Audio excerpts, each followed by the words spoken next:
ஓம் ஸ்ரீ மகாபெரிவா சரணம். பெரிவா கடாட்சம் பரிபூர்ணம். ஜெய ஜெய சங்கர ஹர ஹர சங்கர. பெரியவாளை கேட்டுக்கிட்டே இருக்க தோணுது நிகழ்ச்சிக்கு எல்லோரையும் வரவேற்கிறேன்.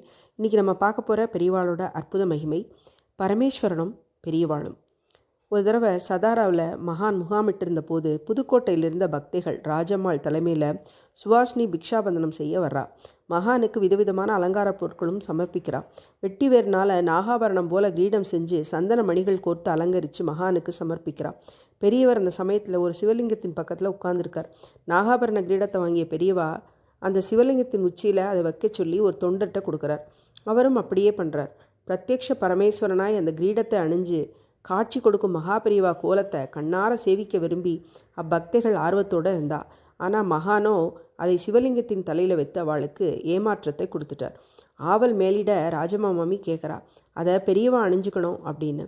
உடனே பெரியவா பளிச்சுன்னு நான் வேறு இவர் வேறு இல்லை, இருவரும் ஒன்று தான் அப்படின்னு ஒரு தெய்வீக சிரிப்பு சிரிக்கிறார். அந்த கணம் அனைவரும் பிரமிக்கும்படியாக ஒரு ஒளியாக பெரியவா காட்சி தரா. அதை கண்ட அனைவரும் மிகவும் உணர்ச்சி வசப்பட்டு தாங்கள் கைலாயத்திலே இருக்கிறது மாதிரி ஒரு உணர்றா. தன் உண்மை ஸ்வரூபத்தை பல சமயங்களில் பக்குவமடைந்த பல பக்தர்களுக்கு வெளிப்படுத்தியிருக்கார் மகாபெரிவா. தனது தெய்வாம்சத்தை சில சமயம் வெளிப்படுத்தினாலும் பல சமயம் சாதாரண மானுடனாகவே நடமாடுவதே அவரோட வழக்கம். ஓம் ஸ்ரீ மகாபெரிவா சரணம். பெரிவா கடாட்சம் பரிபூர்ணம். ஜெய ஜெய சங்கர ஹர ஹர சங்கர.